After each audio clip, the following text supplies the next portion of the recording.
So, thank you. I hereby call the regular City meeting of the Cambria Community Services Board of Directors to order for 10:01 a.m. Finance Committee of the board. To the board. We have a forum in attendance. Everybody's here. Chair report, in the chair report section. All I have to say is we have a full agenda today, actually, with 3 items, one of which will probably take some discussion. And we have a new report on our reserve policy. And I think Ms. Fritz, what do we have in up for that report on the agenda on the investments? Is this going to be a report from the you or from the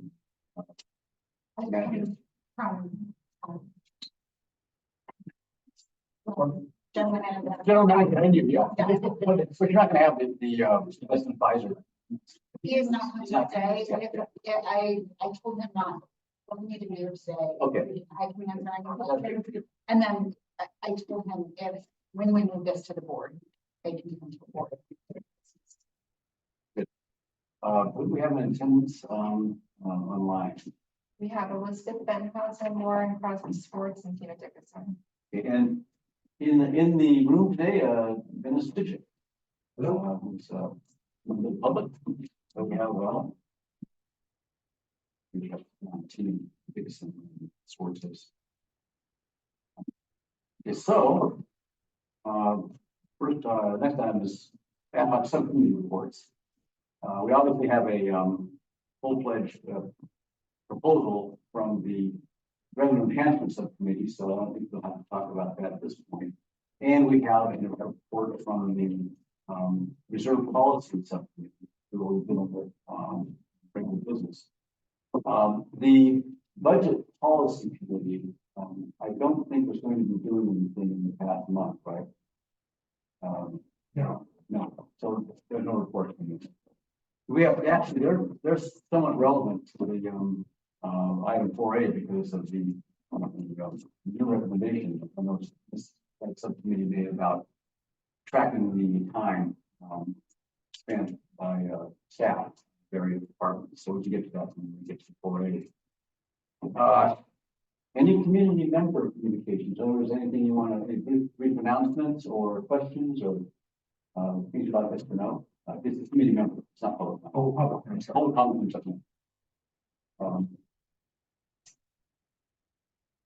Hearing none. It's time for public comment. This is a comment on items not on the agenda, but on topics which are under the purview of the Finance Committee. So it's rather a little more narrow than public comment before the board. First of all, open public comment from anyone in the room. So just as a point of clarification, I want to be sure I'm discussing it at the right moment. My comment relates to the assumption made in the summary of the Finance Committee ad hoc on unfunded and underfunded their report. And at what point do I bring that? Oh, that would be brought up in public comment on item 4A. Perfect. Because each of those items are public. Is there any, Ms. Dodson, is there any public comment from Zoom? Yes, Tina Dickinson. Ms. Dixon? Thank you. Thank you, Chair Gray. The problem I'm having is with the audio. It is so broken up. It is very difficult to understand. You're muted. We can't hear you. Well, can you unmute me? Please unmute me.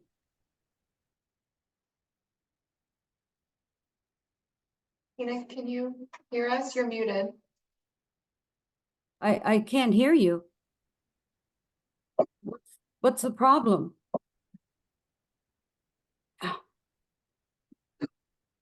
I can't hear you. You unmuted me, I thought, but.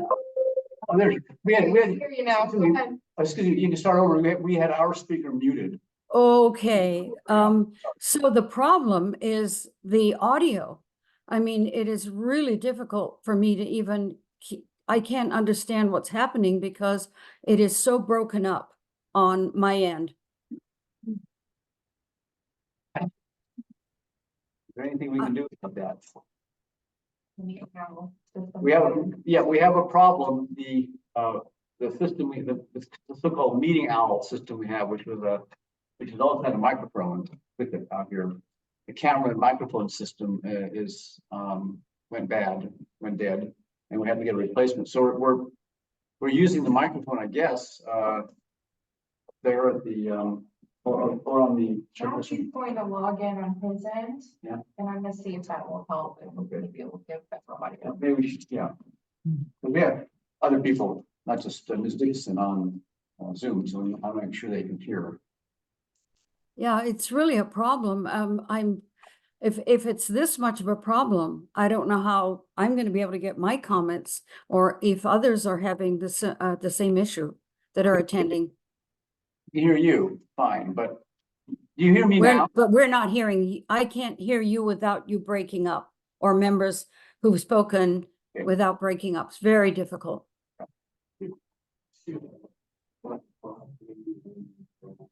Having the same problem receiving.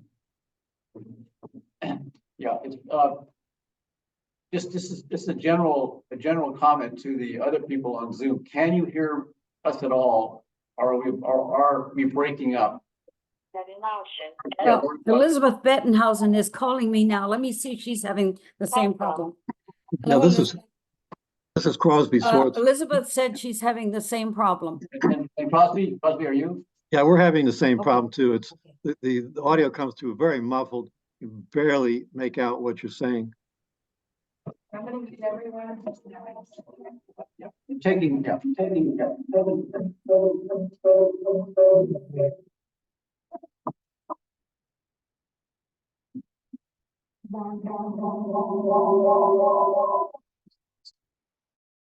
And then just go with it. Okay. Mrs. Dickinson, can you hear us? Hold on, let me bring her in. Okay, I can hear, yeah, I heard General Manager. Okay. Tina, can you hear us now? That's much clearer, yes.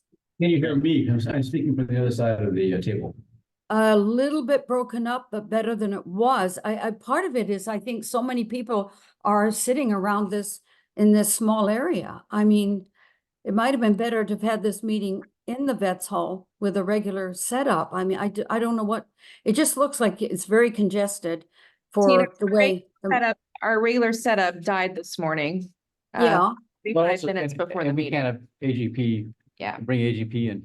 Okay, we'll do the public comment with this setup right now physically. During the discussion, when people are speaking at the other end of the table, we might want to turn around to I'll just shuffle whatever. shuffle it around. Thank you. And I don't know if we can use multiple units, but for now, we'll just proceed with public comment. I think we can hear, you can hear us and we can hear you. So let's just go ahead with that. So okay. Tina, next. Ms. Dixon first, yes. Well, I was just wanting to say, my public comment was actually about the issue with the audio. I don't have a public comment Great, thank you. other than. Any other public comment? Ms. Bettenhausen? Can you, think you're raising your hand? Okay. I believe, the public comment, has been resolved because I think we have our, our problem solved, at least for now. Okay, so we go on to, consent agenda as one item, which is the, oh, well, this is on, 4A. That's not an item, yeah. Consent agenda is a consideration to approve the January 23rd, 2024 regular meeting minutes. Does anyone have any corrections or revisions to make on the minutes? Yeah, I found two, that I need, they're just typographical. Under the ad hoc subcommittee reports, the Revenue Enhancement Committee paragraph, Tina Dickinson's name is misspelled. It's Dickason, I believe, right? And in the next line, General Manager McElhenney also commented ED. COMMENTED on his discussion with LAFCO. So this is spelling, a couple of spelling corrections. That's what I saw. I mean, anybody saw anything else? I'll entertain a motion on the minutes. Mr. McCann moves, and it's been moved by Mr. McCann and seconded by Mr. Pearson that the minutes be adopted. Can I have a roll call vote? I can call it. I'll call it. Okay, thanks. Mr. McCann. Aye. Mr. Pearson. Aye. Mr. Hendrickson. Aye. Ms. Chrisman. Aye. Ms. McDowell. Aye. And I say aye. Well, I don't, yes, 5-0. I don't vote in this one. Thank you. Moving along to the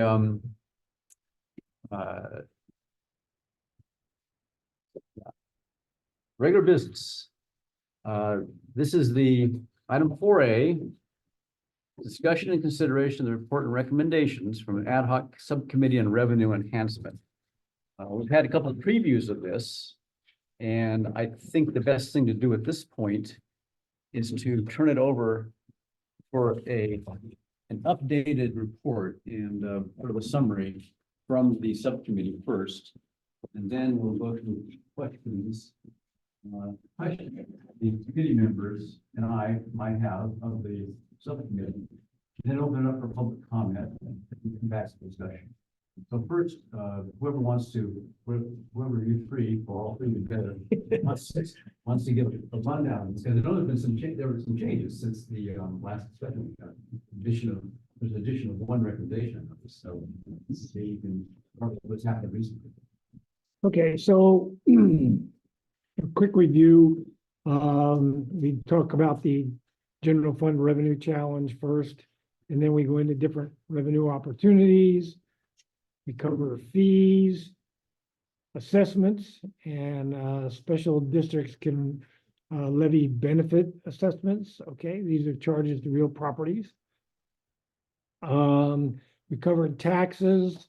The district cannot do general taxes. That's reserved for cities and counties, but we can do a special tax, one of which was tried in 2018 for the firefighters, but that did not pass.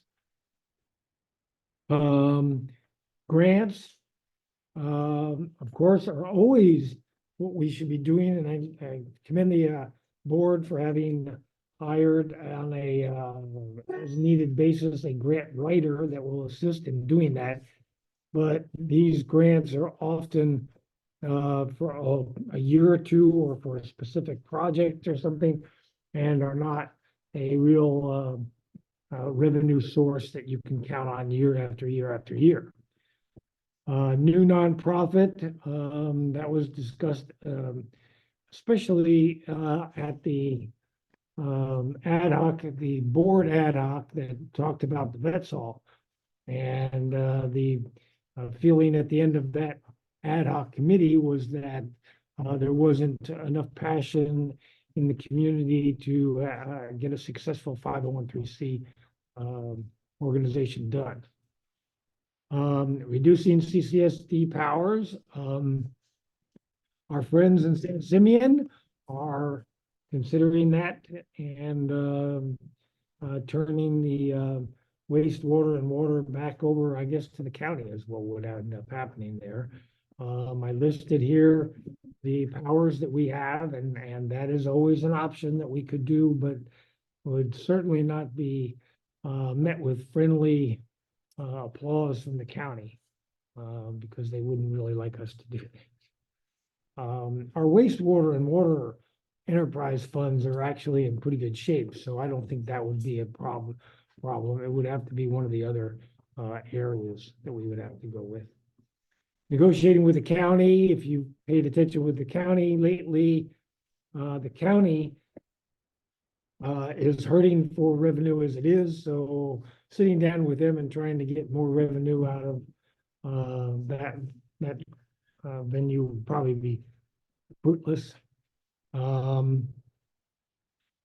There is, I looked into after last meeting the Tourism Business Improvement District.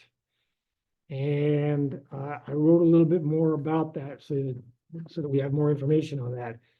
But I also asked for basically the bylaws and the annual report from that TBID, which I looked at, and basically the board just turns those funds over to a consultant, and the consultant then does their thing. Part of that funding does come back to Cambria, and Cambria's board basically does the same thing. They turn most of their money over to a consultant who then puts advertising in magazines and in other places in order to get more tourism and more, as they say, heads in beds, which would improve their business, okay? So negotiating with the county and trying to get them to change the current resolution, okay, the current ordinance on the TBID would be an uphill battle, I feel. Incorporation, well, we talked about that last time. Remains a possibility. Spent a lot of time on that. Then we get down to recommendations. So we basically came up with 4 recommendations. One is to, see if there are any efficiencies in the way the district is run. I think that the general manager has done a excellent job so far in especially looking at the cost of the admin and reducing the staff on the admin, but still providing good services there. But again, in the case of the F&R personnel, if we decide to move ahead with the benefit assessment for parks and recreation open space, the benefit assessment, the consultant that you hire to do a benefit assessment will need that kind of information. They'll need to know what they're doing with their time and where the money is being currently spent. So that would be helpful. Second one, when meeting with the Friends of the Fiscalini Ranch, they were not very forthcoming with the fact that they wanted to do more. Their funding again is very limited, so they said that they would like to do what they're doing now, and they pointed out that in the past they have helped out with some funding for doing some cleanup of homeless shelters, etc., on the ranch. Appendix 4 for the ranch management plan. I still haven't seen anybody come up with that appendix, so I think that needs to be, somebody needs to sit down with them, and it needs to be formulated and negotiated as to who's going to do what out on the ranch, and that needs to be part of the ranch management plan and adopted as such. So that's something that the board could certainly take up. The last 2 are actual funding possibilities, we feel. One is the benefit assessment path. I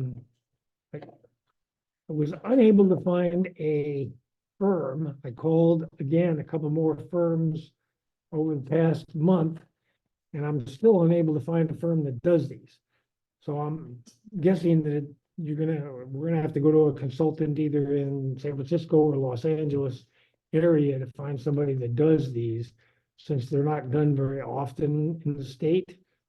And I guessed at $50,000 to do this. I have no idea whether that's a good figure or not. But that's one way that we could get money. The only caution I would have there is that when that consultant does the work, they need to consider, not only how much money does the district need for pros, but also how much money the district needs for the fire department that currently isn't funded. So both of those need to be considered when doing that benefit assessment. And then the last one was the board should consider starting the process toward incorporation, and by hiring a consultant to see whether, it pencils out. Again, we got a proposal from Baker Tilly for $92,000 to do this. what that would do is that would show whether it will work or not. You know, it would, Scott brought up the fact that we would have them do a net present value, which actually is a good financial tool for allowing us to see whether it does pencil out well. Have them pencil out exactly what the district organization would have to look like and how much we'd have to pay all those people that would constitute that, and where would we get the funding for all those people. So I think that's an option that the board should look at and consider. I think the last two are the only ones that really have revenue that would at least begin to plug the hole that we have in the general fund revenue source. Yeah, thank you. It's, did you, either of you wanted to do, we can have comments and questions, either or Scott? I guess the only thing that I'd like to comment on is relative to that final one, number 4, in the incorporation process. You know, and I think because people didn't understand what we were actually suggesting, took some heat over that I think was misplaced, because it would be, there's absolutely no way, if we're going to be doing some evaluation to determine where we might be able to find some additional funding, that the concept or the possibility of incorporation has to be considered. It may not, you may not like that, but that doesn't stop us as a group from recognizing that has potential and that it has to be weighed. And so our intent wasn't to take, and I think Scott spoke to it last time too, but our intent wasn't to say that the Cambria needs to go to incorporation. What we're saying is that it would be short-sighted of us, and we wouldn't be doing our job and due diligence if we didn't say that this has to be on the table too. You have to do that evaluation. It's not an option because it is. It is. Even if you don't like it, it still is an option. Yeah, Scott, anything? And just piggybacking off of what Keith said, it's, merely exploratory. It's just making sure that financial rigor is applied to every one of the options, so we can see what ballpark potential revenue enhancement would be. As long as we, dot the i's and cross the t's on financial modeling for all the options. Then there's a whole series of other non-financial externalities that come out of each of the options that would be then weighed against the finances. But we're purely looking at numbers, basically trying to get to, numbers. Thank you. Questions from the committee? Because we have plenty of room for discussion after. Just questions for clarification, yeah. Cheryl. You can explore the fire department being dissolved, Cal Fire coming in, or what Cayucas did, have the county come in. We're quite aware that the fire department absorbs quite a bit of the general fund. And that was not explored at all. Sorry, Matthew. How to dissolve the department. You have a SAFER grant that expires in January 2025, according to LAFCO. I mean, I read the LAFCO report and it's quite extensive. What you people put together. And I think the fire department is your big thing, and litigation to this district. Those are two big things with the general fund. I'm sorry, Tom. No, I'm But sorry. those are the things that are eating up the general Yeah, fund. I get you. Maybe frame it as a question, why didn't you consider that? Well, we did. The fire department being dissolved? I think it was in there, yeah, I was gonna say, but. In reducing CCSD powers. Right. That is fire protection. We would have to give that back to the county, okay? They would have to, this was tried before in 2016, I believe it was. It was on the ballot for CCSD to dissolve and have CAL FIRE come in and take it. It was, what it was the CCSD for a year contracted with Cal Fire for. You're giving me a lot of work here, Haley. I don't know. CCSD contracted with Cal Fire and it lasted a year for management for, they had a battalion chief come and be our fire chief, basically. And it was not continued, and I believe, and I wasn't on the CCSD board at the time, I believe that the decision was made based on financials, because it wasn't actually saving money. We were actually getting charged as much as we would have been charged if we had a fire chief. I think General Manager McElhenney knows something about that too. Yeah. That request for proposal, I think, was done for CAL FIRE, and it was around the 2016 time.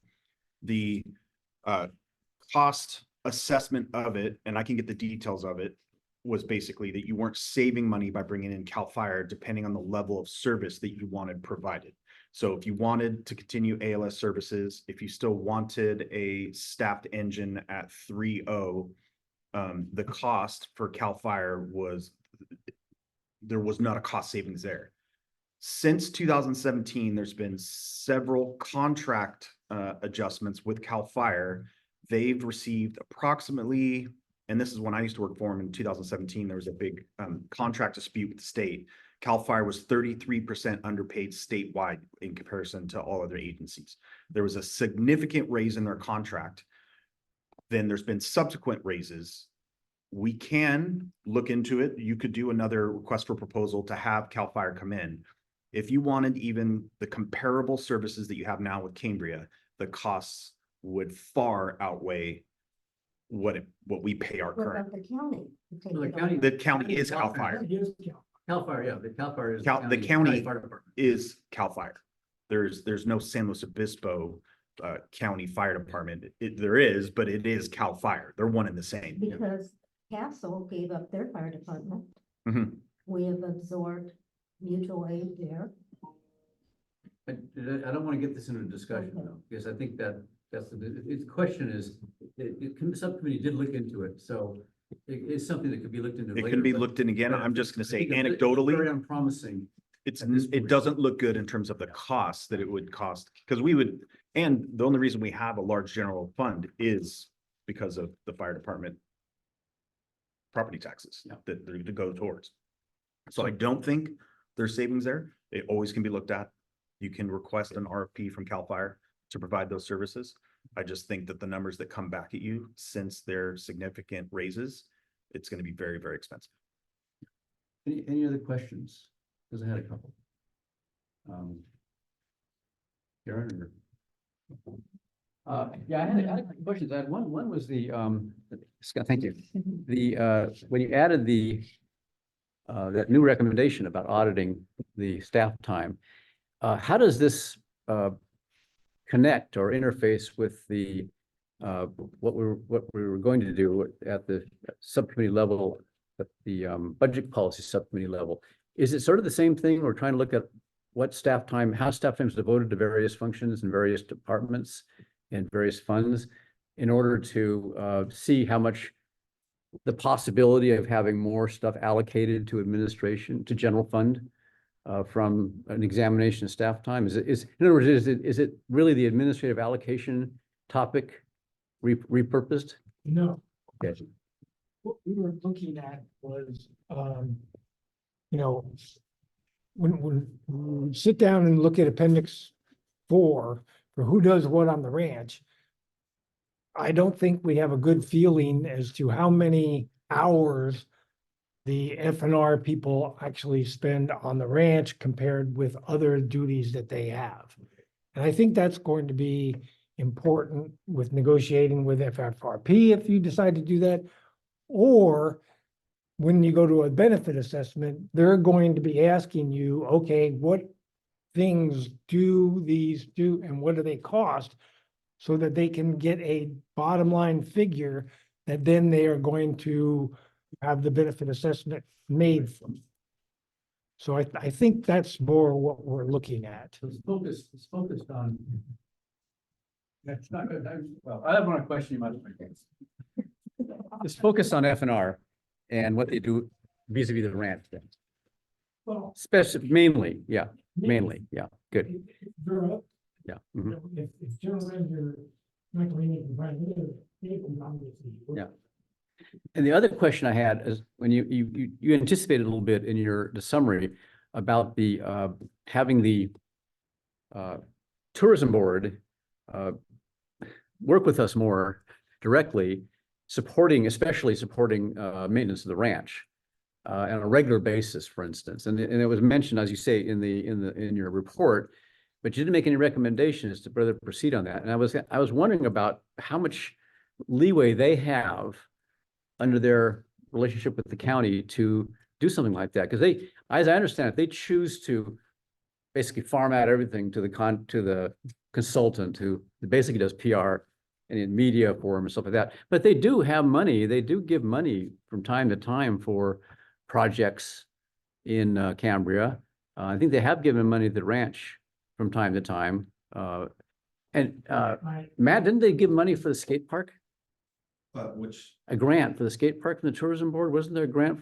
Yeah, 47. yeah, they have money. They have discretionary money for that kind of thing. And I would think that if we had some, arrangement with them or put some, I don't say pressure but had some access to talking with them about whether we could maybe have more of a regular arrangement on maintenance of the ranch, because the ranch is a tourist attraction. It's definitely, I mean, it's obviously used by the locals, but it's obviously something that everybody knows about, comes here and they want to see it and they walk on it. And so it's very much a tourist, in fact, it may be the primary tourist attraction in Cambria almost. So you would think that it would come under the rubric they have for their operation from the county. So I was thinking that might be something might want to add as a recommendation, but I'll stop the discussion now. But I was wondering what their limitations are, why they couldn't do that. Well, you get about $400,000 back per year, which is 1% of the collections here in Cambria. And they pay a consulting firm to do all this advertising and stuff. And I think that takes a good chunk of that $400,000. Right. They do some special projects and they do, award people some monies here and there. I'm familiar with the fact that every year they award the American Legions a little bit of money to help with the fireworks on 4th of July, for instance. Okay. But I talked to Kitty at the FFRP, and she said to her knowledge, while she has been there, they have never received a penny from the tourism board. She said that they are shortly going to be going to them to try to get some money, but that there hasn't been any money that she knows of that has been received from FFRP in the near past anyway. All the questions I have, if there's no more questions from the committee, I'll open it to public comment. I'll have one comment to read that was submitted by email. Maybe I should do that first. Do I have a microphone here or is that? Here, I know. Hold back. I'm gonna do that first. As long as I don't drop. No, I'll walk it over to whoever is doing next. I'll come down to that. Yeah, and Zoom, yeah, that's good. The Zoom now Zoom's better in a way because we're just listening to them, but yeah, this letter, this was a comment for regular business item 4. The discussion and consideration of report and recommendations from the ad hoc subcommittee on revenue enhancement agendas from Mahala Burton, of course, a Cambria homeowner. Dear Finance Committee members, the Finance Ad Hoc Committee in their revenue enhancement report has 4 recommendations. 3 recommendations seem reasonable to pursue. However, the 4th recommendation, incorporation, should not be pursued. No CCSD money should be mindlessly wasted hiring consultants to find in the end it is not financially feasible for Cambria to become a city. There should be no rating of the general fund to hire consultants starting at $100,000 with other costs up to $350,000 or more to pursue incorporation and aspiration far in the future. If Cambria is in financial dire straits now, then it is reasonable to pursue solutions that will quickly enhance our depleted general fund i.e. recommendations number 1 and 2. Because Cambrians value the Fiscalina Ranch Preserve, a benefit assessment for the ranch could be reasonable to pursue. However, it will not solve a shortfall in the general fund now when there seems to be an urgency. Regards, Mahala Burton. Does anyone want to comment? I think Mr. Dujic is in the room here. I'll bring it over. Yeah. Okay. Yeah. And I'm handing out here, let's see, that's them. And they keep one and I know, I will keep it down. Okay. The report, the draft report of the ad hoc committee on unfunded, underfunded, understaffed, on the recommendation, on the conclusions, excuse me, makes the following statement. It says, since Cambria is a no-growth community, ...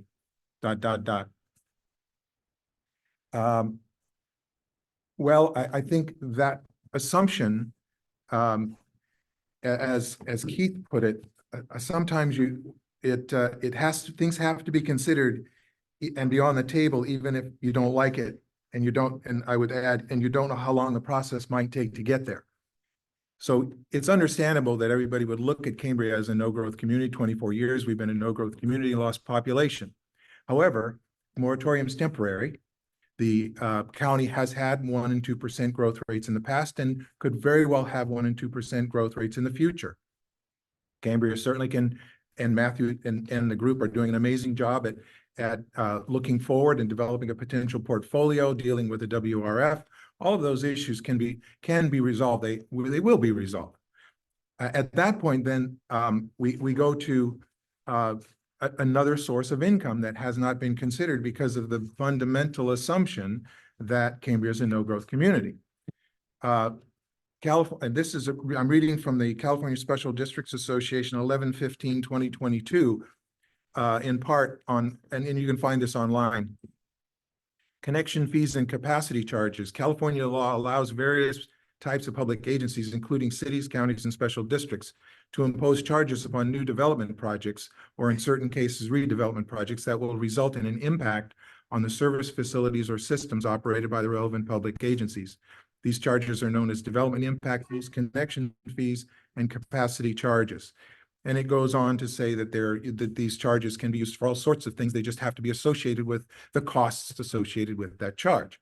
So as Cambria looks forward, and as we look at ways to fill the gaps on income, we can't be shy about the fact that we don't know when this could happen, but we have to identify that when it does happen, these potential incomes, which are substantial, we're talking in excess of $1 million a year, even at a 1% growth rate, maybe millions of dollars per year, depending on the capacity charges and connection fees that would be appropriately identified at that time. So, and the connection fees, I understand, are currently being looked at some level or at some committee here. They haven't been reviewed since 2013. And those connection fees can be a substantial source of income for the district and ought to be identified by the subcommittee and shown as potential, but not currently available. Thank you. Yes. Jim Berger, followed by Lauren Crosby Swartz. Yes, thank you for taking my comment. One thing that came up was the idea of giving up the fire department responsibility. We don't have to, if we gave up the responsibility or the authority to have a fire department, the requirement would fall upon the county. So it really doesn't matter how much the county would have to spend in order to provide the service.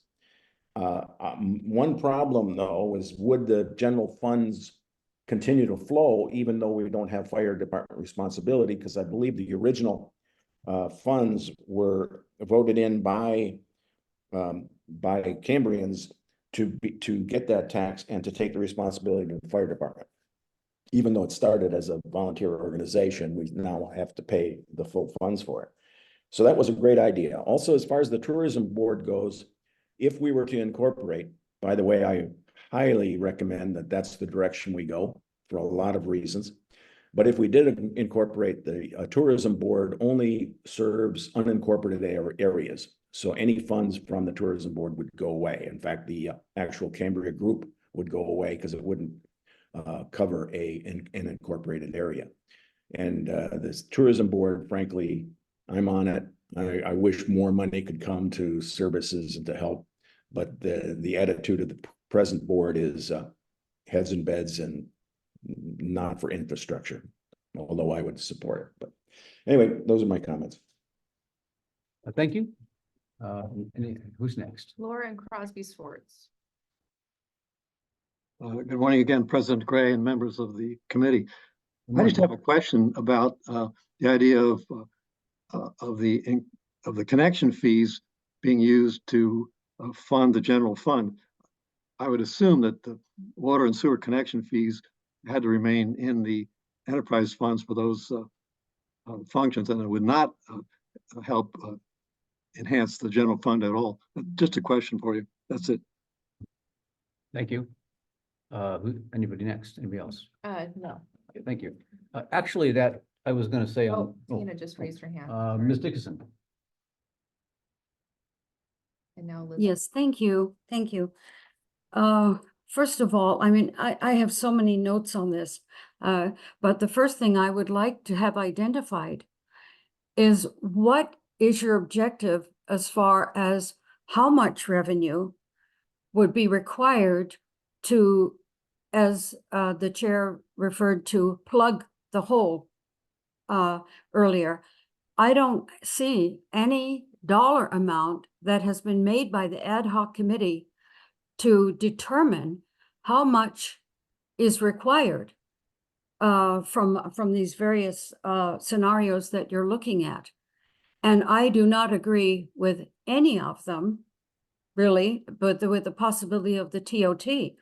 But if that was possible, I do not agree with what was in the report that the CSD would take on the responsibilities of Shamel Park and Lambton Park in that reference to TOT. But I do think that those taxes, more money should be coming to the CSD because as mentioned, tourism we are a tourist town. I mean, let's face it, it's huge. And who benefits from that? Who benefits from it financially? Not the CSD. So that's one. As far as the fire department, when Chief Lewin gave an excellent presentation several years back on looking at having CAL FIRE, it was so outstanding. And the services that they can provide are immeasurable compared to what our fire department can do. And they do a great job. But the fact that we have CAL FIRE in this town arriving at just about every call, 911 call, it doesn't make sense to me that we have this available. Now, obviously we'd have to contract, but go ask the folks in Los Osos, a town of 15,000, who contract with their CSD with CAL FIRE. And they are, from what I understand from the folks I know there, very, very pleased with the service that they are provided with, as are others. So I think that's something, I do think an RFP should be done in that regard. Incorporation, the money that would be spent just to find out if it's even possible, I think is money down the drain. When you're looking at potential revenue, you're going to lose a whole bunch of revenue from ratepayers that have already paid for something that I do not think is even feasible. And you're going to have to get 25% of homeowners that would even agree to it. Registered voters, mind you, not the 1,500 second homes. Registered voters, 25% before you even go down that road. So yes, don't shake your hand, Mr. Pearson. It's true. Read it. And so do your homework before you go down that road. there's so much more. I'm gonna write my comments, because I have so much. But everything, the benefit assessment, I think pros is the one area where I think some monies could be made available to help out. I do agree, not pros, sorry, FFRP. I agree with that, but the extent of it and the legalities involved, et cetera, et cetera. The other item that I think Mr. Pearson mentioned was San Simeon. San Simeon has not made a determination on which way they're going yet. They voted for divestiture in December. Their February meeting, they did not vote on whether they would want the county to take over and for dissolution. That has not been voted on as yet. And so we are in a very different situation compared to San Simeon. I mean, you can't even make a comparison between the two. And that would never be looked at as a comparison by LAFCO in the current situation of these two towns. So I think you have to take that off the table, absolutely, as one of the reasons. There's so much, but I honestly have to say that when you look at why are we even doing this? I mean, how many people in the community would actually agree to any of what you're looking at seriously? So those are my thoughts for right now, but I am going to put my thoughts in writing before this comes to the board, if any of this does come before the board. I also noticed how you're rushing to get this done because a special tax has to be on the ballot, I believe, by April, if I'm not mistaken. Okay. Thank you. Elizabeth Benhausen. Elizabeth Bettenhausen. Ms. Bettenhausen. Please, Thank you please. very much. I am grateful for the opportunity to speak to this illustrious board made up of stunning members. I want to quote from the letter of the potential consultant, and it says this, quote, "It should be noted that incorporations have become uncommon in California since the early 1990s, when the state passed a revenue neutrality statute, which requires payment to the home county when a new community becomes a city, so that the county does not lose funding. Historically, between 6 and 10 new cities were created in California each year. However, since 1992, only 14 cities have been incorporated, and the last one to do so, I can't pronounce the name, Valley, was created in 2011. Because of this, an incorporation preliminary comprehensive fiscal analysis, such as Cambria's leaders desire, is rare. I pull this to your attention because it comes up in many places, the revenue neutrality statute, but is not considered in your in the majority of your paper. I don't see it really. And I think that since so few communities have been incorporated, and since Cambria is one of them that hasn't been, even though it was taken up with the consultant, I would be very hesitant to fund what is apparently CIP funding for the fire department with an incorporation when there is no incorporation for water. I mean, it would de facto be incorporated, but there is no consideration of water or wastewater in this deliberation, and they provide the most funding for the district by far. So I urge you to be very, very cautious before spending.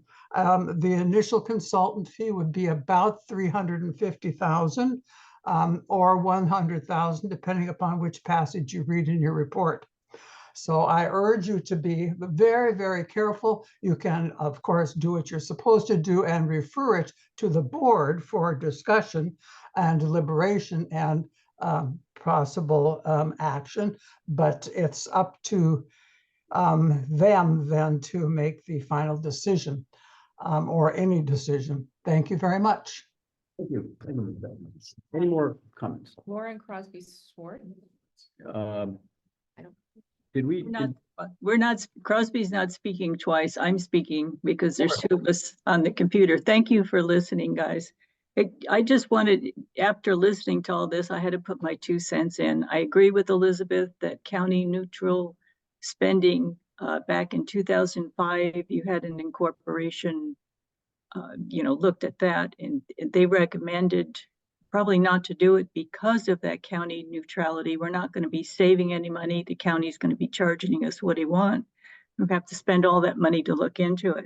Then going back to the FFRP, the thing you have to take into consideration, the FFRP just gives so many man hours for taking care of the ranch. I mean, that should be counted into what they're donating. It's CCSD property, but the FFRP donates in time so much money to take care of that place. The other thing, okay, to stop trying to negotiate with the county because it's difficult. Nothing's easy when you want to get money from someone to take care of our things. And if you're hesitant about that, put some more time in negotiating with the tourism board. We are the people here that I won't say suffer the consequences, but we have the crowds, we have the impact to our living with all of the tourists, which is fine, but they should help pay for the infrastructure that brings them here. That's what you've been saying. And I think that's totally legitimate. So even if it's difficult, do it. Nothing's easy. Thank you. Thank you. Is that any more public comment? No. Oh, well, yes. I'm gonna, at this point, I'll open this up to discussion by the board and by the committee rather. Cheryl, you had your hand up to start. When Alex Handler did the rate study, was any of this brought into the umbrella of his rate study? Was any of this discussed? This is a good question to answer because Mr. Ditchik brought it up too. The general fund is not funded by water and sewer rates, and all of, for instance, the hookup fees or the connection fees all have to go to the enterprise funds. You can't raise connection fees for the general fund. They're separate. There's a wall of separation there. And Alex Handler's, when he did his analysis when he does his analysis of the enterprise funds, sticks with the enterprise funds because that's it's a whole different legal framework. It's the Prop 218 framework requires that for enterprise funds. They have to, basically, we cannot charge any more than the cost of the service. And we hire a consultant to basically tell us what we can charge within that limit. But it's all about water and sewer and not about general fund, fire, FFRP and so forth. I mean, pros and so forth. So you got to keep that separation in mind. We just in this discussion and the subcommittee's work was all about the general fund.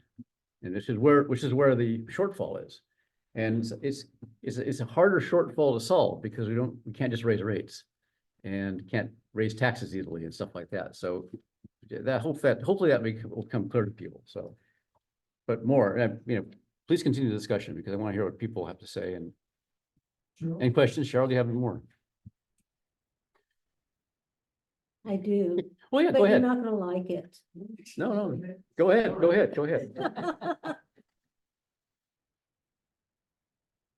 I'm going to say it. The meters need to be replaced to have the cash flow coming and not to have the billing done 10 days prior to when they're due.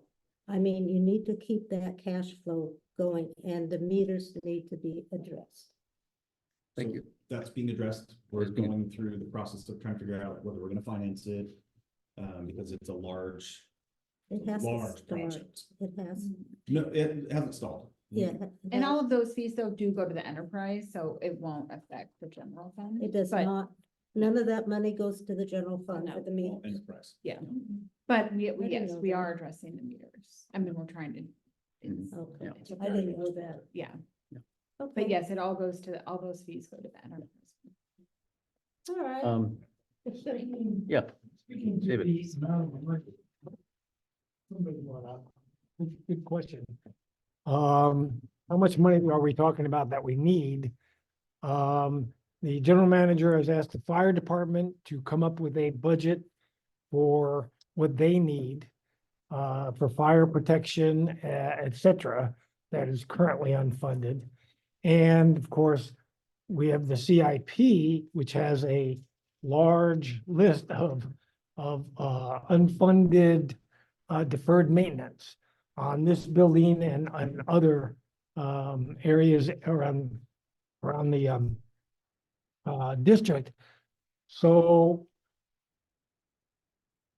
depending upon which direction the board decides to go, they will then have to get these estimates of what monies we really need together for either the consultant for the benefit assessment or the consultant for the incorporation.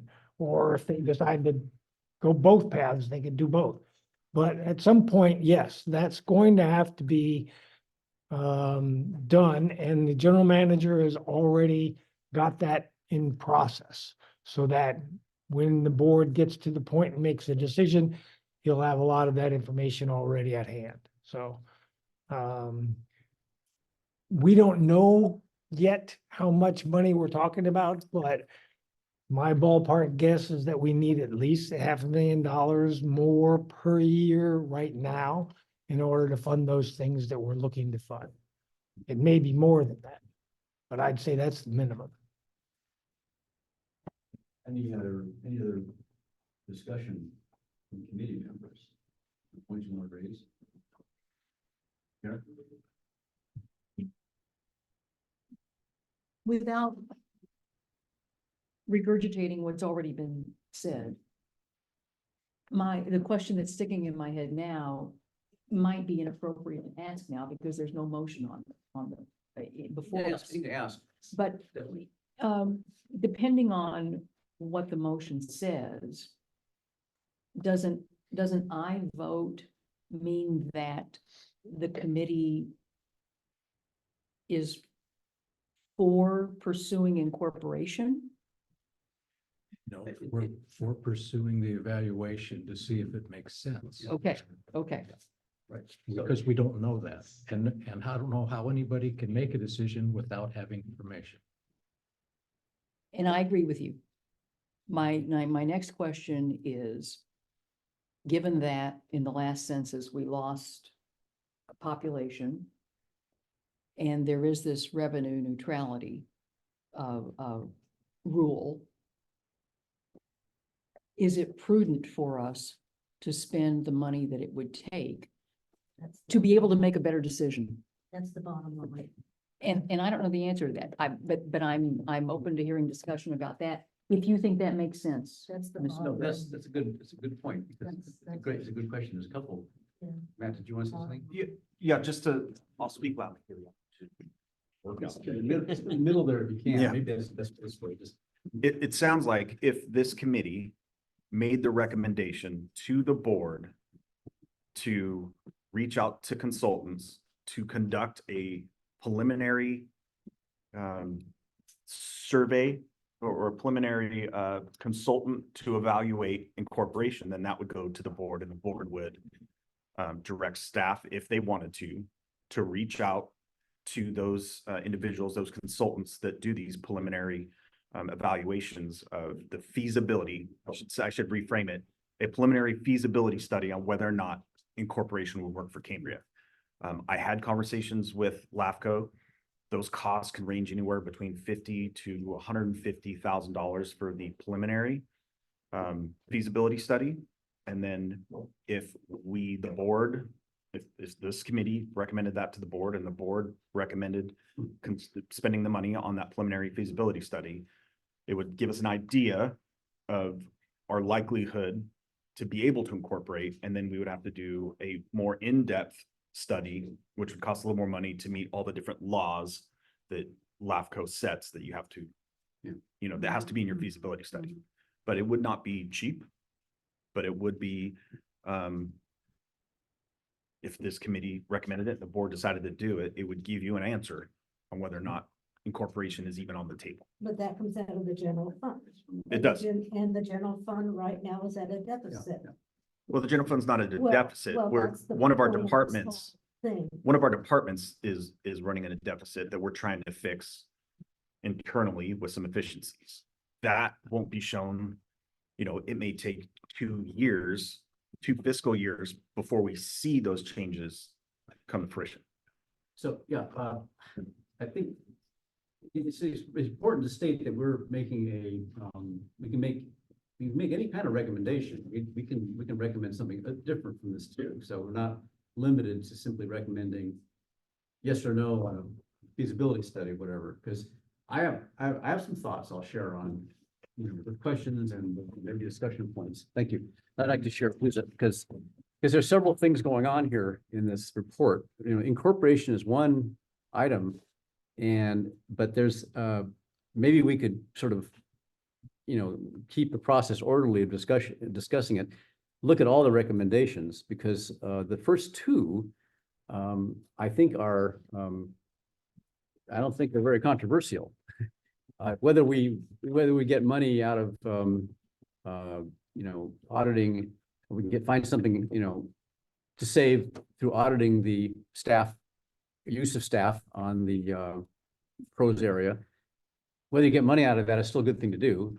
And I think the pursuing some kind of arrangement, a more favorable arrangement with the FFRP on ranch maintenance and getting it in writing, rather than just some informal little, you know, notes or something like that we've had up until now. I think of both, I can't see any problem with those. And I think we could, you know, recommend that the board, and we're always recommending that the board do something. We're not recommending that, we're not telling staff to do things. It has to go to the board. Recommend that the board have staff do that. It strikes me as a very kind of a good step, a good first step. On the benefit assessment, I'm wondering if this has ever been done to maintain open space. I read over that fire assessment in the fire protection assessment document, and it's a very rigorous and specific and detailed analysis of and very quantitative as to what the benefits are, the special benefits are to, and it have to be special benefits for these things, to these property owners, various kinds of property in the categories of, you know, lot size, type of business, you know, level of fire risk. And I don't know, and that's the typical benefit assessment report. I don't know how that template or how maintenance of the ranch, it was a very kind of, you know, hard to quantify the benefits to particular property owners of that maintenance. I'd be skeptical at this point of you know, directing the CCSD to move forward with that unless we got a little more input about whether it's done anywhere, whether any other communities have done this successfully. Because I have a feeling that I was aware of some legal wrangles, court cases in the past over attempts to use a benefit assessment district for acquiring open space. And that was somewhat controversial. I don't know how that came out, but but acquisition and maintenance are kind of the same thing. You know, who benefits, what, you know, what is the degree, how can you put a dollar amount, I guess, on the benefit of a particular property for that? So I'm a little skeptical of whether that would, moving forward on that would get us anywhere at this point, especially if we haven't done the negotiations with the FFRP yet to find out what we can get in partnership with them. On the other hand, I am intrigued, and I think Laura Swartz is, maybe she's on the same page I am. I am intrigued with the idea of going to the tourism board and talking with them about, you know, why can't they, as a regular basis, you know, I don't know if we can, you know, influence them or persuade them, but they have discretion. It has to be, the only thing they have to do is, it has to be for tourism, to promote tourism. And they give money, I think they give money to the film festival and do a lot, and And there was a big discussion about a year ago about whether they would fund the, I think a replacement of the enclosure for the lighthouse lens. And apparently that was voted, it was a 2-2 vote. It was inconclusive, but they were considering the matter. So they do that. They do this kind of infrastructure maintenance stuff, not just the promotion, not just the advertising. So I would think we would want to direct relevant staff or have the board direct relevant staff to reach out to them and talk with them about that and to see what we can do. And maybe as a, we have never been very active with the tourism board. And on the incorporation issue, I've read over that 2005 report again. It's a very good read because it tells a lot of detail. It is maybe out of date on certain numbers, but to me, in broad outline, I think the conclusion still stands that we cannot go forward with incorporation unless we have an increase in at least an increase in the TOT tax. And which leads me to the idea that we need to find out before we go forward, I think, whether public would support something like that, or would support higher taxes. That's a tax I think people would support, but we don't really know. We've never investigated whether people are willing to have a tax increase and what kind of tax increase they want to have. And then the other one is the sales tax, which is mentioned in the report.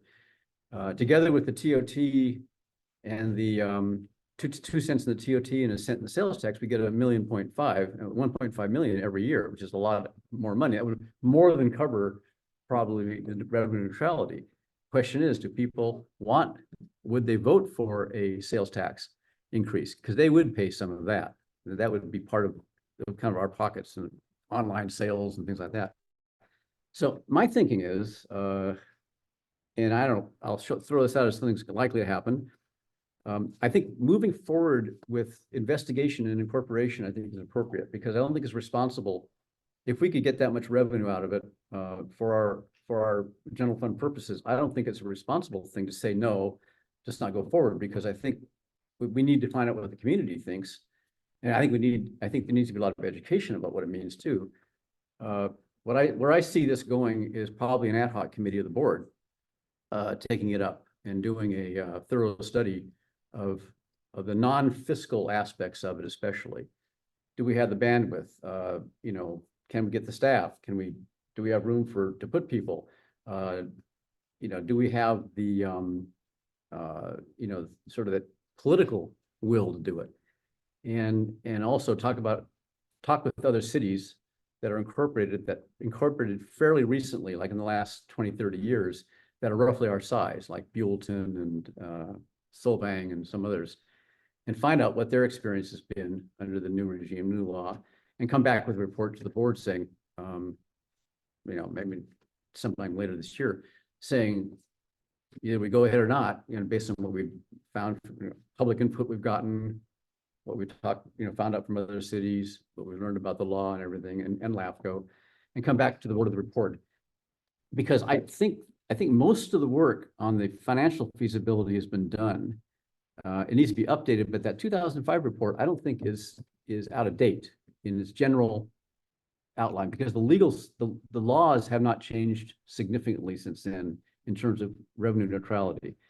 I would rather we go first to find out if there's a feasibility in other respects is there for it.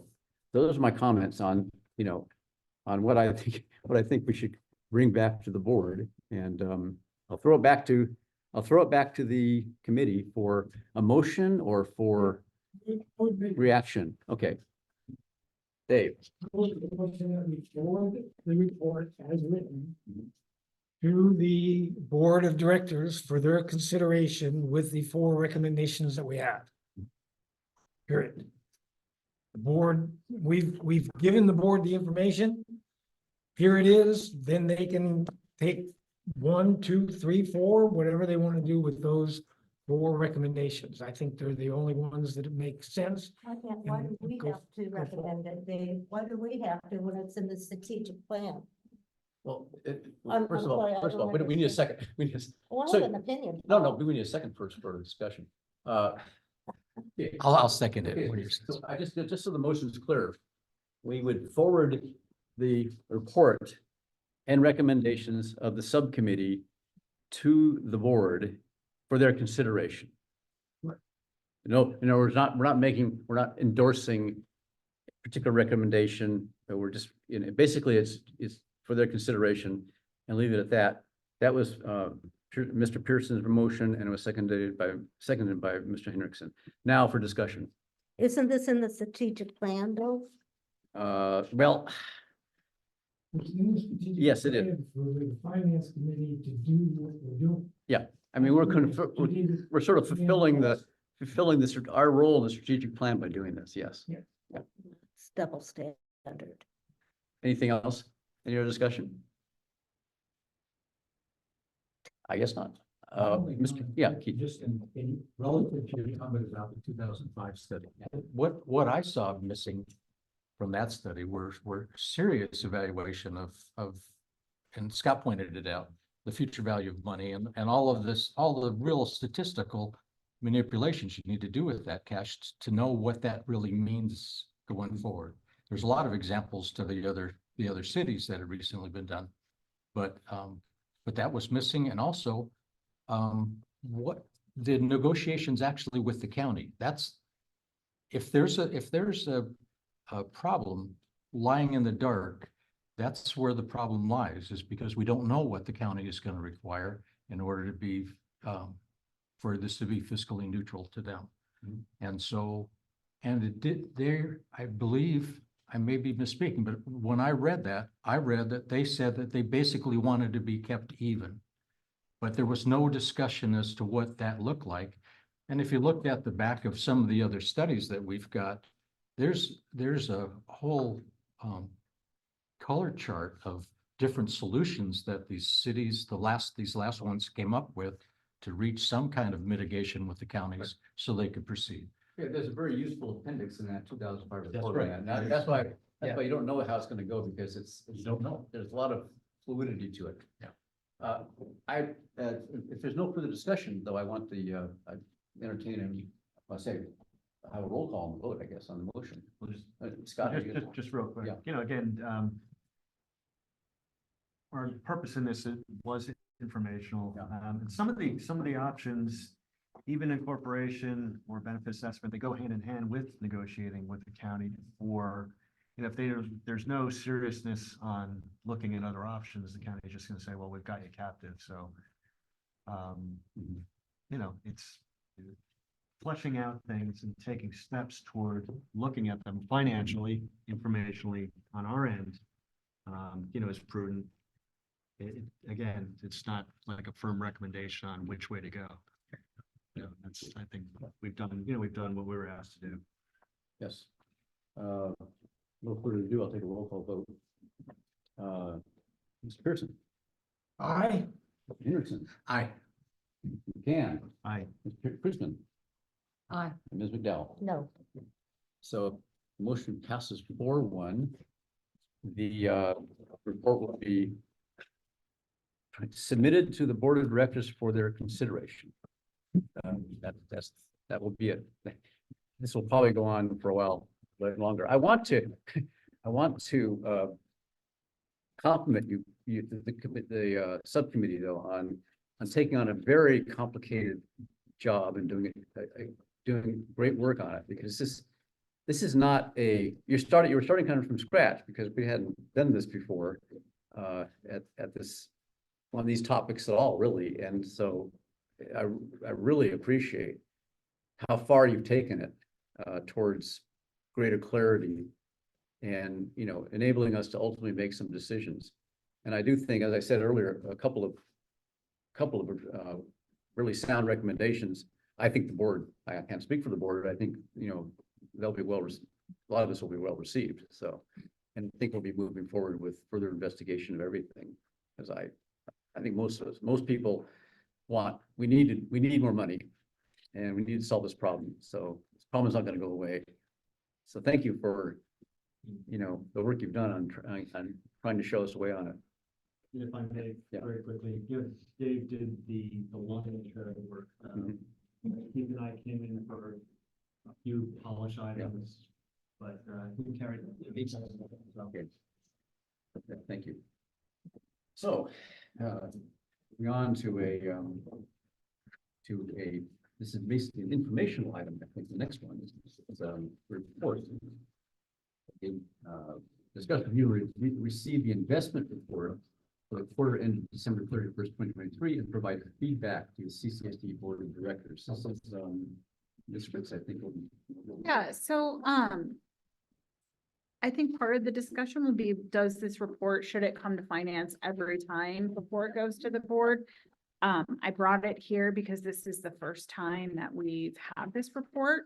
And this is part of the, I think our investment advisors that we hired back in August to help us and guide us with our investment strategies is required by government code to provide this for us. But this is not something that we've had previously before. So I wanted to bring it here, get the finance committee's feedback. It will be going before the board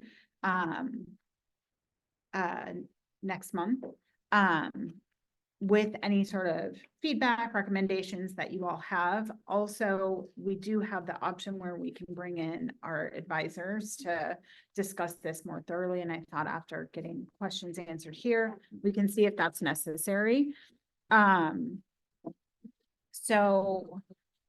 This report does come from the investment advisors, and it comes with two different, there's 2 pages of graphs and different metrics for us outlining our investments, where things are invested, and the value of our investments to date. So I think I'd like to just open it up for questions.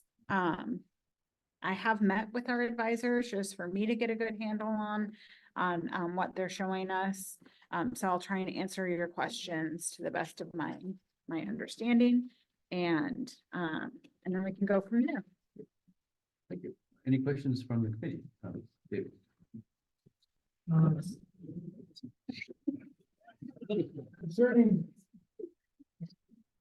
Concerning your question about whether it should come before this committee.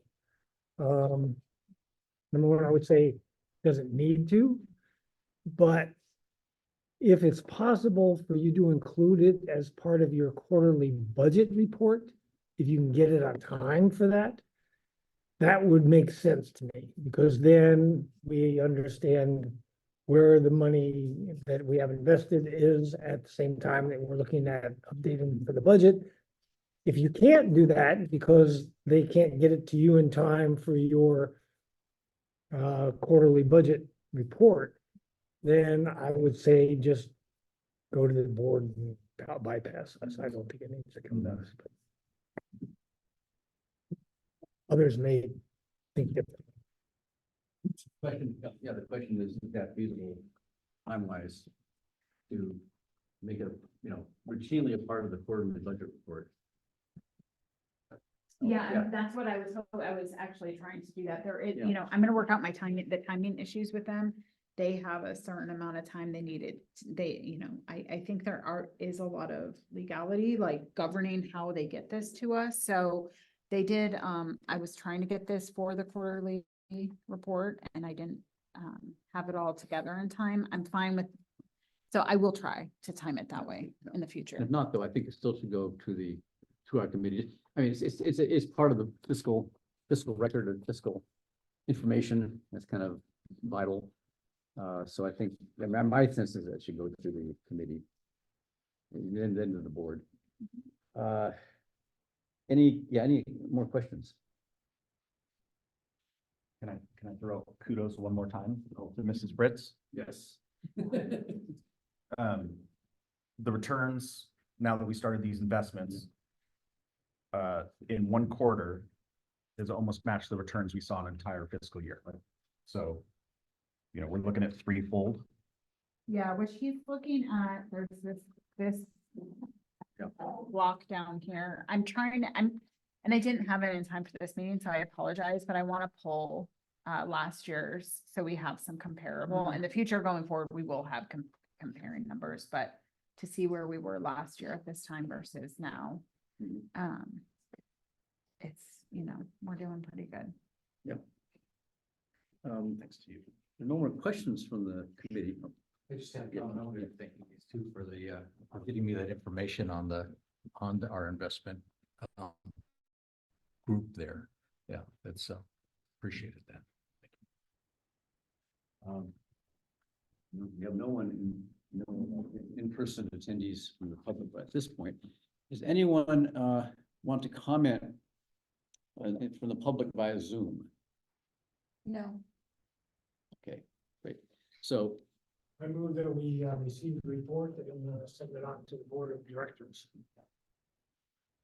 the move and second moved by Pearson, second by Mr. Henderson, that we receive the report and send it on to the board of directors. Roll call. Pearson? Aye. Henderson? Aye. Ms. Christman? Aye. Mr. Dowell? Aye. Mr. McCann? Aye. 5-0. Passes 5-0. Thank you, Denise. I mean, this is a it's a big step forward. I mean, the reporting is part of is actually a small part of it, but the decision to go with I guess you call it dynamic investment strategy for our cash rather than a static one, just parking it at new places and just letting it sit is it's it's bringing us a lot of money. Now we caught the wave of the tightening money there and the 5% treasury bill rates. Now that's not going to last, but we have a system where we can catch these short-term, short-term events. Yeah, and that was so we were very timely in that. Thank you. Thank you for your, because it was all our finance directors, finance managers doing. Yeah. Okay, one more item, and this is again, I think I can ask. This is the committee with I think Ms. Christman and Ms. Fritz, right? This is your committee or service. It's Karen's by default. By default. So this is the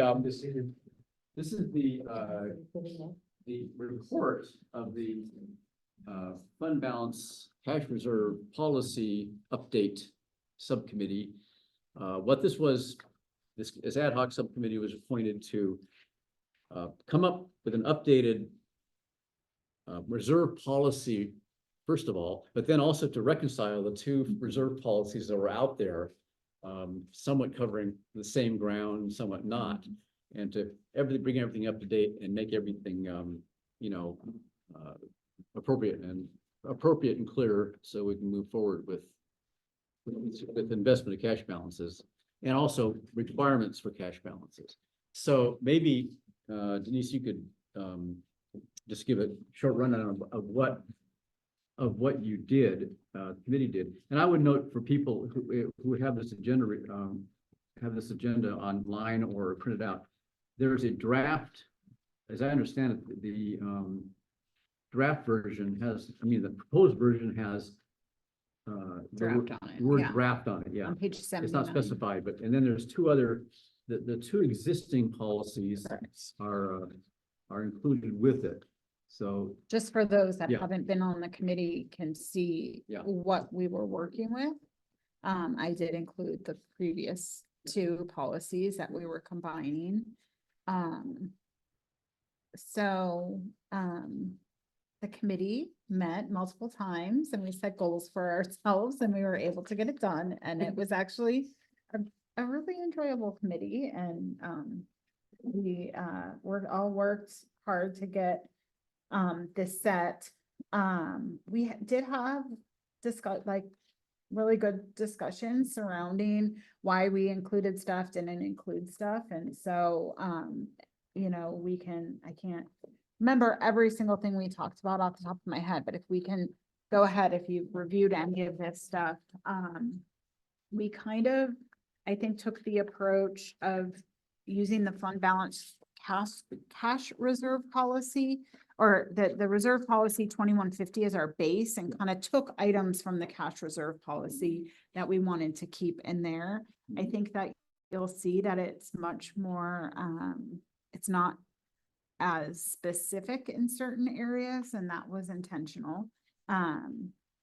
And I don't, any of you guys have anything to add? This is your committee, actually. I'm just helping. I'm just note taking. It makes sense for me to present this. We were charged, as Chairman Gray said, to merge these two policies that are out there. And we've done that, so let's have a motion. I mean, I guess to explain, thank you. Yeah. In the questions, because I just want to make sure I noticed, I did try to kind of collate these, what do you want to call it, compare them. I noticed some things were cut. And I saw that you were using the old 2150 as kind of the model to work with in making adjustments. But I mean, if you want to give us the high points of what was changed, I noticed, for instance, under policy, under the reserve policy 2150, in that long paragraph under policy under A, you got rid of the sentence saying the accumulated balance of unassigned reserve funds will not exceed 50% of the respective fund's prior year unrestricted income. So there's no ceiling now. Well, if you think about that, 50% of the respective funds prior year income. So let's just take like water. Yeah. Their income, I'm gonna just use a round number. Yeah. I think I'm close, but like $7 million. So 50% of that is 3.5. Mm-hmm. I don't think that's a reasonable, if you want to add a ceiling, and I think that we can definitely have, and those are the types of discussions we had. If we want to have a ceiling, then I think we need to do like an analysis of all the outstanding, maintenance that we need, or like to really get a true number, not 50% of the prior year's income. That's not enough for us to start to really strategically hold money for all of the maintenance that's deferred maintenance that is needed for those. So just that, and then even though it's funded by property taxes, the general fund, that'd be about 1.5 million. And we just spent $500,000 on a fire truck. So, I think that I'm not opposed to a ceiling. I just think it needs to be a little more reasonable and like based on something actual. Yeah, and also there's there's highlighting in the old fund balance cash reserve policy. Was that something that you added, or was it? So this is just part of my working document. Okay. So I think I highlighted that, and that was part of a discussion. The amounts will be expressed as a percentage of the like wanting to put a percentage into each bucket. I was having a little bit, I didn't really see the value added in that. And so I think where we set is if you look on page 80 in the first paragraph on that page, and you'll see the goal will be a set aside of 10% of operating expenditures in each fund to contribute to reserves through the budget process. So what that means to me is, as doing the budget, is it gives us a baseline to shoot towards when we're budgeting. And so really I can take off the top 10%, we want to contribute this 10% to reserves for the fund as a whole. And now let's just take our facilities and resources department. We are not going to meet that target, right? And that's why all of the discussion today for fire, but it can give us a target, and it can help guide the managers and like, okay, maybe, and we can look and see ways we can save money, water, wastewater, giving us a target, instead of doing a percentage by the actual categories that we've established. So that's why we kind of consolidated that into, because the old policy did not have that idea of having a set aside a portion of operating expenses. They did not have it in there as a goal. So this is a new thing, as opposed to having fixed amounts of reserves for different categories. This is simply more general. Correct. And from general rule, what setting aside a certain amount every year. And I know I'm new, but from what I can see and what I was taught, like, I don't think we did these we didn't put 10 to 15% in a budget stabilization reserve. We didn't, Yeah. you know, so I also wanted to write it as it's not like this hard limit, because that would really concern me. Yeah. Like I said, there's some times that we're not going to be able to do that, but so that was that. I actually have. Yeah, just go ahead. Any comments or questions? Yeah, just for the comment with regard to, you know, the 3-year trend and the ceiling on the reserves, you know, we just, we're entering a period now where we're going to be 3 years beyond a black swan event like COVID that significantly impacts things. So just using a 3-year trend arbitrarily, the latest 3 years, those might be the best 3 years, you know, ever. They don't account for, the possibility of something catastrophic happening again, whether it be, you know, the drought, fire, and all the things that we're faced with, including, you know, things more nationwide like COVID. So, you know, just thought the 3-year trend was a bit arbitrary and might actually paint too sunny a picture. So, and then getting rid of an upper limit on the fund balance, you know, again, I think that's just prudent because, you know, when disaster strikes, it strikes hard. So gives you more flexibility. And to go along with what Scott just said, the beginning of that sentence, in recognition the CCSD is limited in its ability to raise revenue, and there's more to that sentence. So this 10% is a goal. We thought, given the restrictions on CCSD's ability, that made sense to say it that way. And also, we don't want to have this result in a lot of auditing by CCSD staff. Did we hit it? Did we not hit it? And why? And all that sort of thing.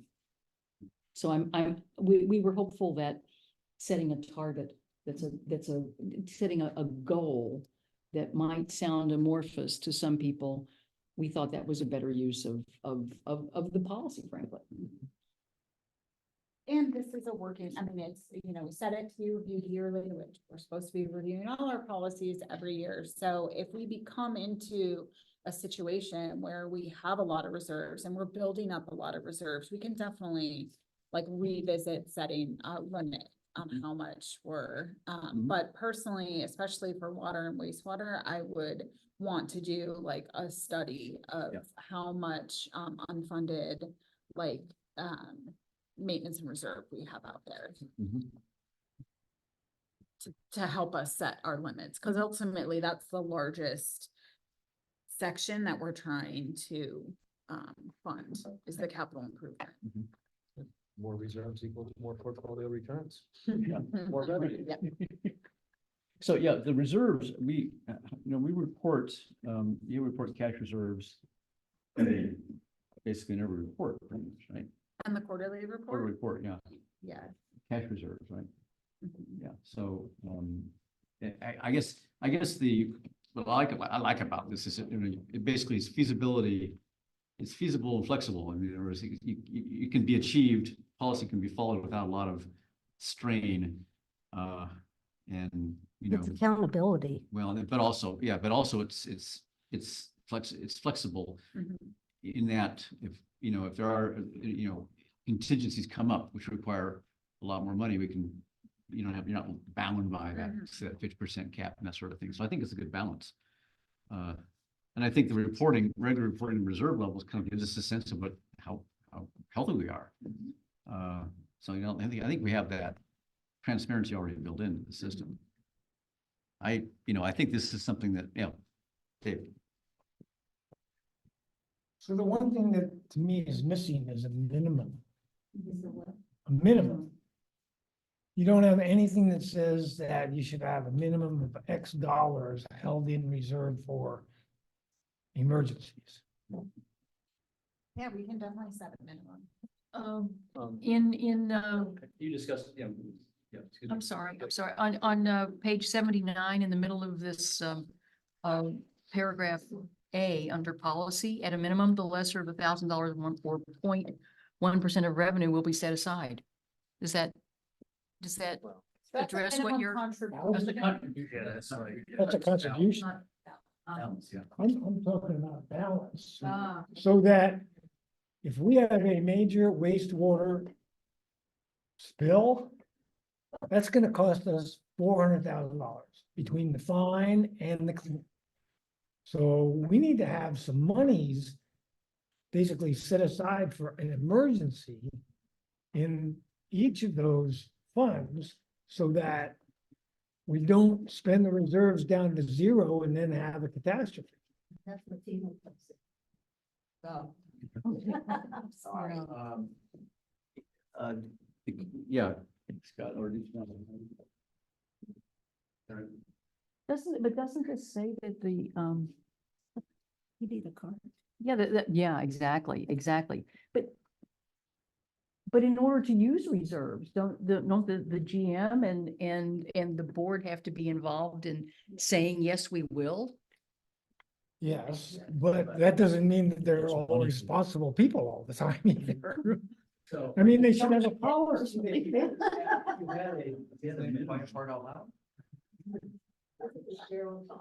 the question is, if you had a minimum balance level, where would you, what would it be in your judgment? And would it be, and it would be different for different funds?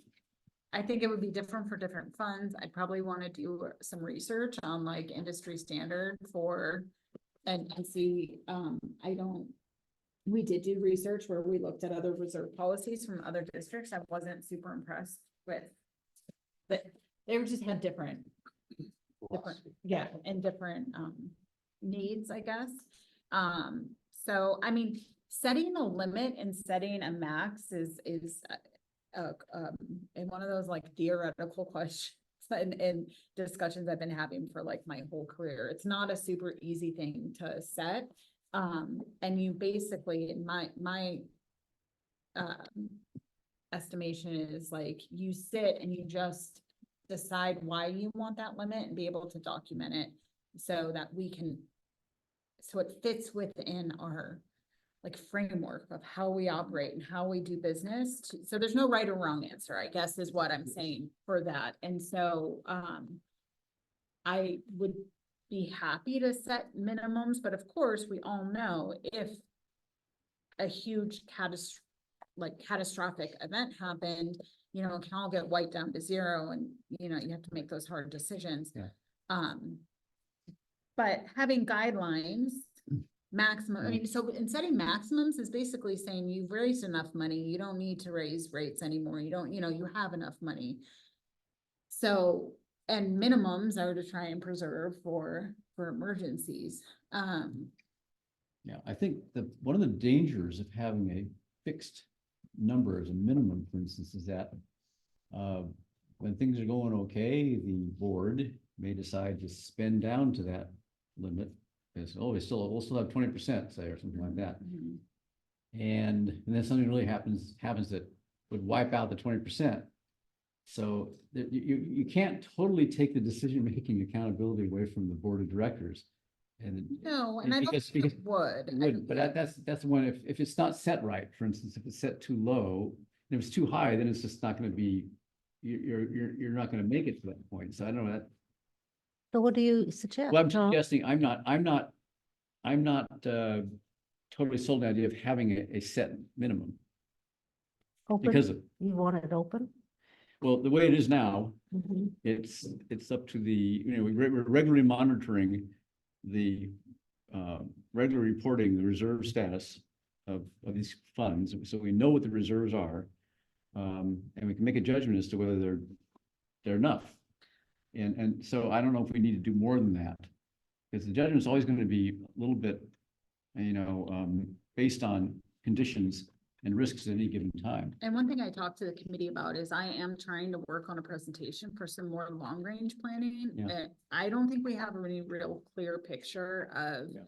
our reserves and our obligation of reserves. Like, we have a reserve picture, which I report on, you know, we have X amount of dollars, but we also have some obligations that we've already committed to those reserves that have not been spent yet. And so putting those as well as in a long-range planning picture, so you can see every year, like, oh, we need to do water meters. Oh, we have to do the influent, like, these are projects that we have. So when we have to come to the board for an emergency or somebody needs this or somebody wants that, we can look at it in total with the big picture. So we can make decisions based upon long-range planning. Like, okay, well, we really want this, but we also have this earmarked out for 5 years out. We're trying to do something else. And that, you know, just to have all that information, which we don't really have a presentation like that now, like a fiscal presentation. So that might give us a better understanding of like minimums. Right. Or just help.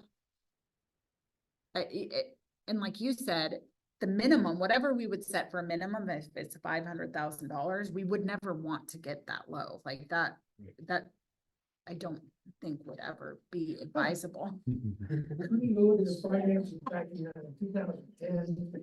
I mean, that would scare me. That would. Down the, we're down to Zero. Oh my gosh. No, what I'm saying, but all kidding aside, I think it sounds like we're opening up a important new topic here. Yes. Long-range planning. Yes. We all, at this point, we just have a CIP list with 10-year numbers, which is.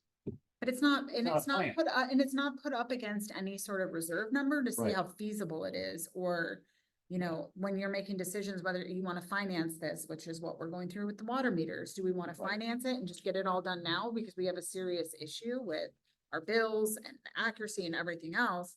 So what does that do to our net income every year for water and their ability to contribute their 10%, you know, all of those things. But if for the board, I'm trying to create a presentation where I can give the board all of that information and they can see it all, as well as the other projects that we're committing to or wanting to do, so that, you know, making the most educated decision. So it all kind of ties together in this reserve discussion. Yes, sure. It's just an umbrella policy, Tom. Look at it that way. That's the only way I This can was our committee. visualize it. This was how That's our how I committee, and can this, visualize these are it. the discussions we had in our Yeah. committee, so. I think we, the idea, of course, this will be updated every year or be re-examined every year. I think in the meantime, I mean, I'll have to, of course, the committee will make a decision as to what to do with this particular proposal. But I think in the meantime, this would fill the gap, I think, is this much better than what we have now, which is two floating and kind of competing policies, and both of them actually too specific in certain ways. I think it's an improvement. I think maybe the next time we come back to this issue, which will be a year from now, there may be a long-term, some true long-term planning I'm hoping. in place. And Yeah. maybe that's something, Scott, yes. I think maybe what we're asking, what we're looking at, is maybe a new ad hoc committee, subcommittee here to tackle that task with Ms. Fritz. And come back to something which a real financial plan, a real 10-year plan with all these other issues about financing, not just having project list, but having a real plan and a real assessment of needs, long-term needs and liabilities, obligations. I'll turn it back to the committee for action on this particular one. If he wants to have, you know, a motion or amendment, whatever. Or if we codify that into the policy for revisitation, the next time it's up for renewal. Or go on.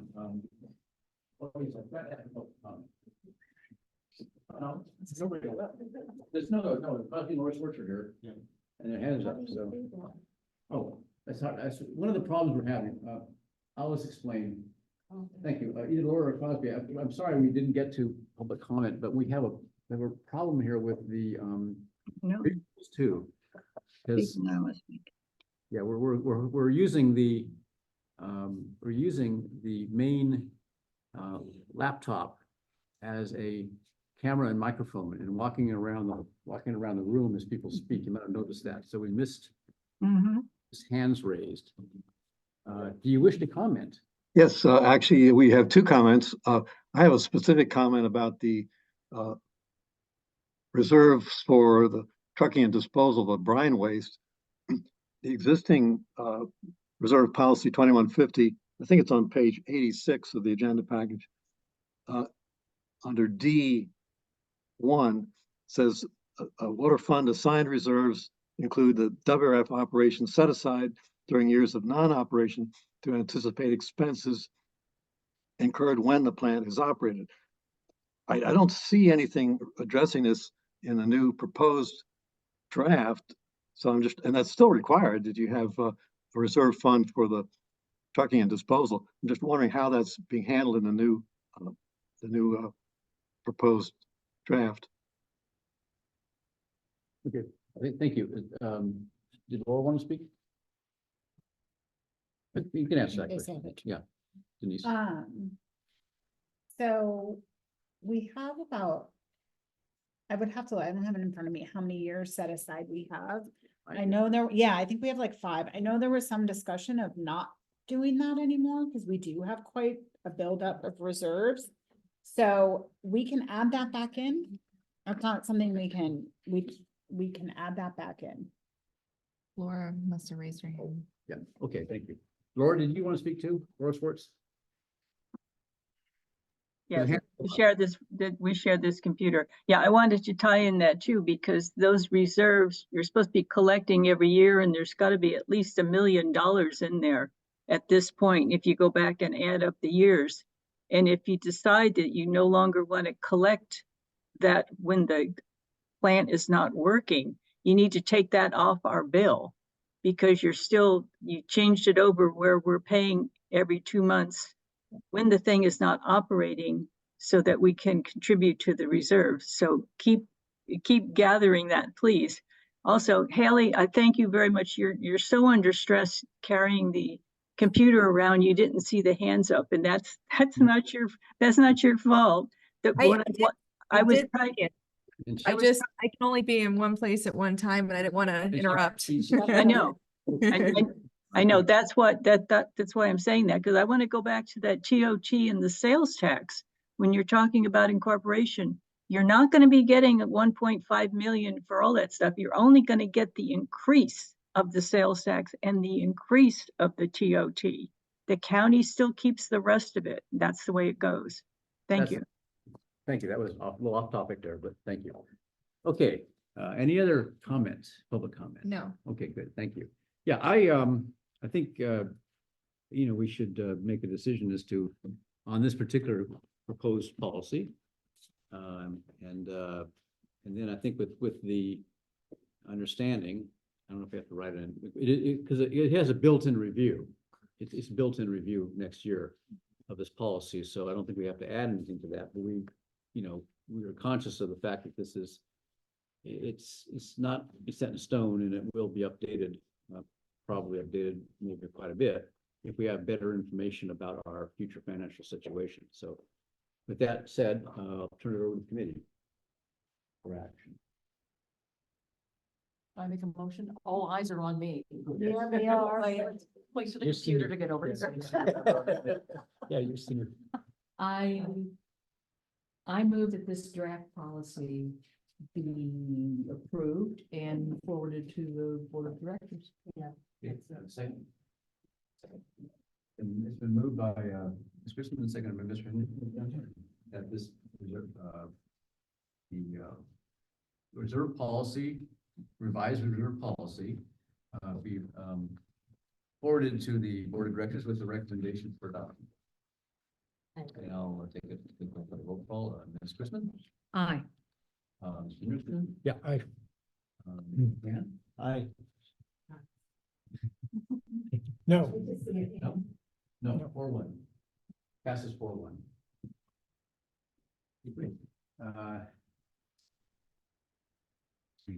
You're annoying. Sit down. At this point, we are at, I think we're at future agenda items, right? Yes.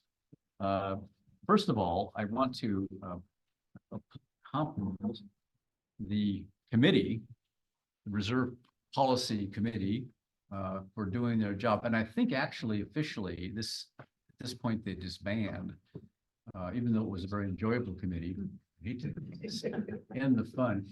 That committee can be considered having done its work. We might appoint a new committee very soon, which I'll talk about in future agenda items. But I wanted to say, good job. And on this task, which is, it was actually a little more complicated than it looks because you had kind of two things to reconcile and everything like that. So thank you. On future agenda items, does anyone in the committee have an item they want to bring up for our future action? I think investment policy I'd like to bring forth. And yeah, please elaborate on that. Our investment policy is really old and we need to revise it. Update, okay, yeah. An update. I am getting help and guidance from our investment advisors on it, so I don't know if we need to do what we've done in the past, just go over it and revise it ourselves. What I'd like to do is bring a new investment policy forward. You guys can review, and if we want to go to committee and work on it, we can, but it won't be like revising our old one. It's kind of starting anew, because that one is about it's more than 20 years old, isn't it? Yeah. What about your audit? My audit, I am waiting patiently for the draft report from the auditors. And then I have some work to do, which I've actually already started. And so I'll just be verifying my numbers to get the written MD&A back to them. We may have to call a special meeting here in beginning of March, or what did we talk about? Maybe pushing the March meeting. I mean, I would like to get it before the board in April. So if that means that we have to meet. Might have time. Yeah. If we meet our March meeting, I think is the 20. End of the month. Well, it's the 4th Tuesday. I don't know, yeah. And that comes, it comes about 2 weeks before the first board meeting.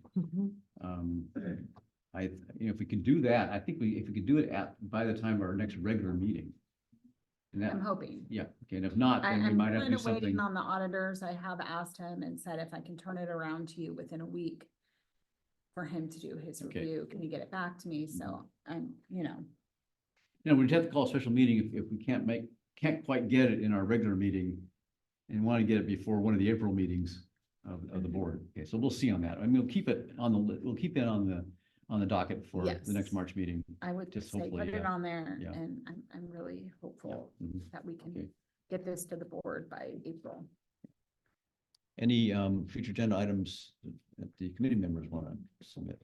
So, Cheryl. is there, thanks, Tom. The safety grant, you're looking for, an individual to fill that? That's For the remainder of the grant, For yes. the one more year left on it? January 25 is, I think, when. So what that grant happens expires. after January 25 with that FEMA grant? We'll reapply, when we'll see if we get awarded that grant again. But right now we're staffed. With the new hire, we will have 4 people on the engine, including the safer firefighters. If that grant runs out, we're not awarded it, and still have 3 personnel on the engine at all times. Yeah. Can we talk about? SR4, the litigation on SR4, next month? And where we're at with the eminent domain? Well, that's again. In the realm of the finance, Yeah, in that wonderful world. we don't have any updates on that as of yet. Negotiations are continuing, so we're kind of still in the negotiation phase. I'm not sure what I can bring to finance that would. I'm not sure about finance, because you're gonna be reporting to the board. Correct. As everything goes, so we'll get. Well, I thought maybe the expense of it. Well, expense, it's. The I rent. don't know what it is if yet, the- of course. If you've negotiated a rent in the contract or any of that, you're gonna kill me, Tom. Right now, we're out of contract. That contract's expired. We're continuing to pay the rent on it and sending those checks to the school districts, and we're in negotiations. This is one of those great, Scott should keep track of this, though, because it's a great net present value of money issue. So, with the rent and the sale. Oh, God. Don't Get even- me out of here. We can't say anymore. David. Yes. Well, we're pretty much done, actually, I think, pretty much. I had one more thing to raise as a possible it's a an ad hoc committee appointment, but a discussion about long-term financial planning. And asked, Denise's view on this. Do you think we need to have, we could benefit from having a subcommittee here, work with you over the next few months on developing a what you would think is a suitable, so appropriately comprehensive 10-year financial plan? Yes, yes. Okay. So, I mean, I'd like to prepare something and then bring it to the Yes. committee. So, but and, yeah. and maybe next month we can get a report, give us a report on what we're looking for, and then we can appoint a committee Yes. to go forward with it. Okay. David, did you have anything else? Anybody else? Adjourn. I think it's time for us to adjourn. Thank you for all coming. Thank you for your patience.